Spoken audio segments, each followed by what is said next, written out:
আমরা পৃথিবীতে অনেক বিচিত্র প্রাণী দেখি, কিন্তু এমন এক প্রাণী আছে যার আচরণ, গঠন এবং বুদ্ধিমত্তা এতটাই ভিন্ন যে বিজ্ঞানীরাও প্রশ্ন করেন, এটা কি সত্যি পৃথিবীর প্রাণী নাকি এলিয়েনদের প্রতিনিধি?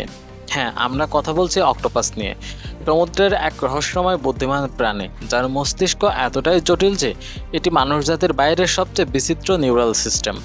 আজ আমরা জানবো অক্টোপাসের মস্তিষ্ক কেন এলিয়েনদের মতো, তারা কিভাবে চিন্তা করে, শিখে, এমনকি মানুষের মতো সমস্যা সমাধান করে।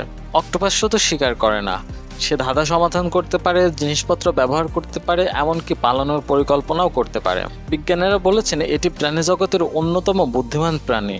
এটি লিড খুলে খাবার বের করতে পারে, আয়নার সামনে নিজেকে চিনতে পারে এবং অন্য অক্টোপাসদের আচরণ থেকে শিক্ষা নিতে পারে।